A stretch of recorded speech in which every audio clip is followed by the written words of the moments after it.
¿Qué tal? ¿Qué tal? ¿Cómo estamos?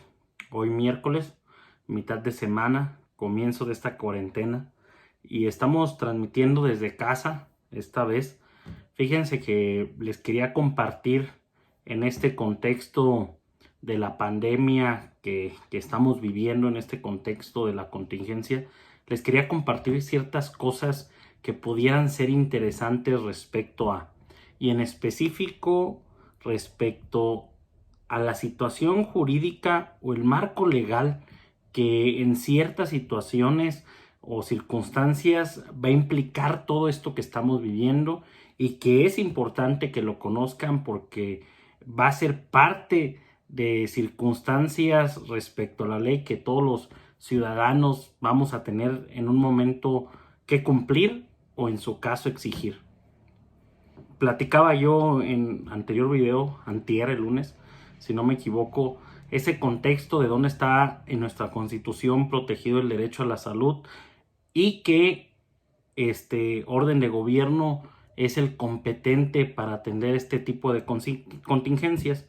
Y pues bueno, hablamos de eso y llegamos a la conclusión de que es una competencia concurrente, de que todos los niveles de gobierno deben atender de manera concurrente en base a esa jurisdicción territorial que tienen. Todos son competentes de manera concurrente en base a eso, a ese territorio en el que gobiernan, ¿no?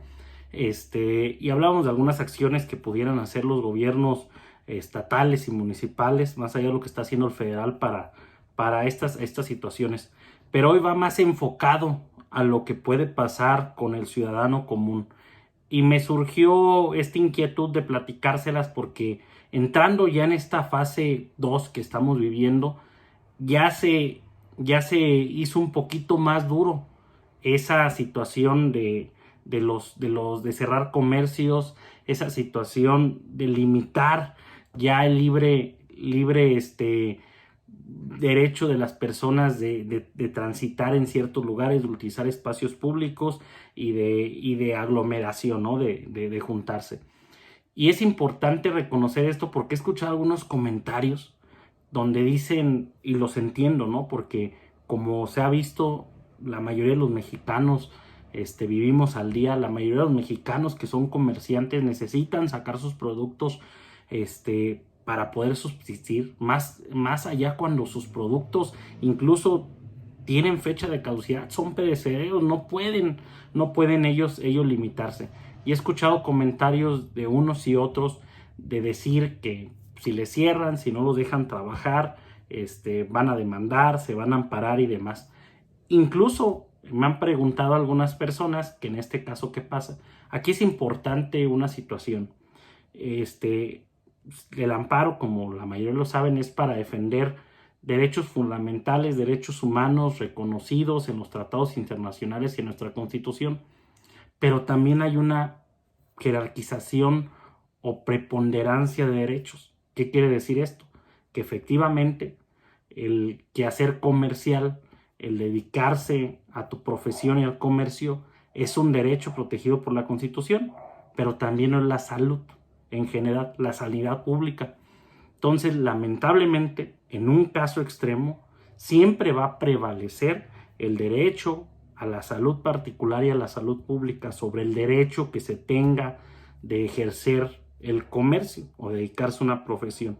Entonces, esto es lo importante de que entendamos que se va a ir agravando esta situación si vamos dejando que las fases nos lleguen muy rápido sin aplanar la curva.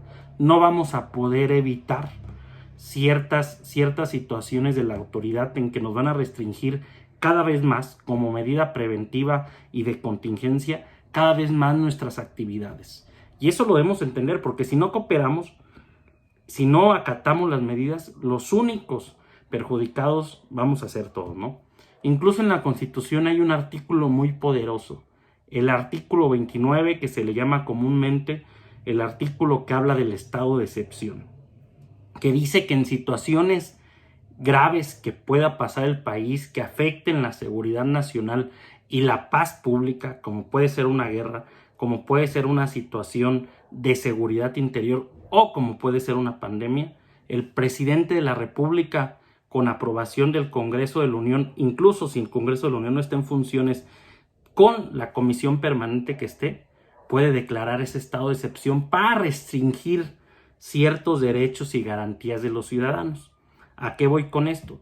Hay derechos que no se pueden restringir ni transgredir, como el derecho a la vida, como el derecho a la no discriminación, los derechos de los niños, etc. Pero sí se puede restringir el derecho por autoridad al libre tránsito y al comercio. Entonces, hay que preocuparnos por no llegar a una fase como puede ser una fase tercera avanzada o una fase cuarta avanzada que obligue a la autoridad a declarar ese estado de excepción. En este contexto de las implicaciones legales que puede traer esta pandemia, hay que ver también las situaciones en las que particularmente o dentro de nuestra vida a día se pueden incurrir, ¿no? Ya se ha hablado mucho en muchas publicaciones y los expertos lo han dicho respecto a la Ley Federal del Trabajo, estas implicaciones de la pandemia respecto a los trabajadores. Y pues claro está, ¿no? Se ha dicho fuertemente, y es como marca la ley, que si por cuestiones de sanidad pública la autoridad suspende actividades comerciales de alguna empresa o de algún comercio formal, el patrón está obligado al menos a asegurar 30 días con un pago de salario mínimo a sus trabajadores. ¿Qué quiere decir esto? Que le debe asegurar a cada uno de los trabajadores suspendidos por la contingencia 30 días de salario, pero ese salario puede ser y está obligado en lo mínimo a hacer al menos un salario mínimo diario. Entonces esta es la situación respecto a lo legal en materia laboral respecto a esta pandemia, ¿no?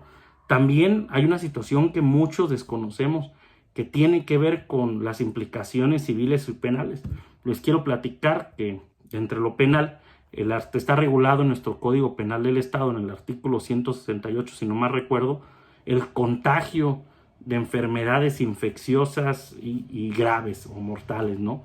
Pero bueno, esto solo aplica para cuando alguien sabe que tiene la enfermedad, que está contagiado de una enfermedad que es muy contagiosa, infecciosa y grave, y aún así expone a otra gente, sabiendo del peligro de contagio, expone a otra gente. Bueno, es un caso que ya veremos pasando los días de esta pandemia, y espero que no llegue a muchos casos, que se pudiera actualizar como delito para las personas que de alguna manera, a sabiendas que están contagiados de este COVID-19, siguen exponiendo a su entorno, ¿no?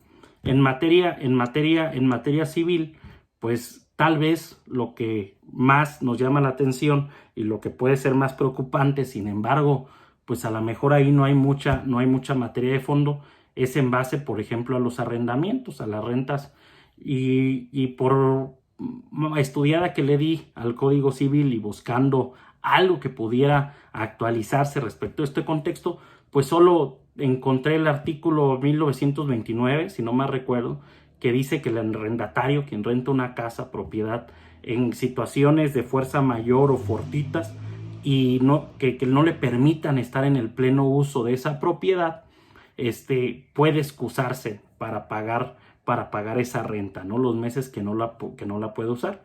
Bueno, creo que este caso a lo mejor no se va a dar mucho, porque se supone que la cuarentena obliga a estar más tiempo en casa, ¿no? Y si tu casa es rentada, pues va a estar más ahí.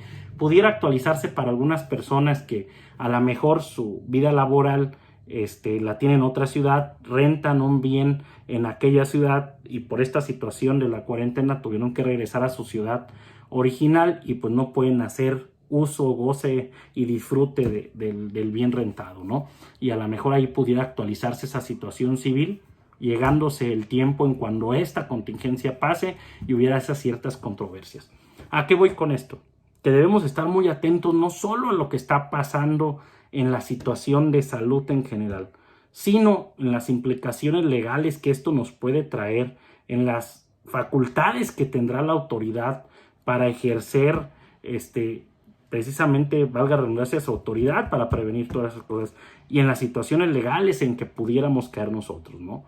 Incluso hay artículos muy poderosos en la Ley General de Salud que permite a la Secretaría de Salud hacer acciones, incluso rápidas y urgentes, incluso sin la autorización del presidente, estando a disposición de que después las sanciones, si deben seguir, si están autorizadas o no.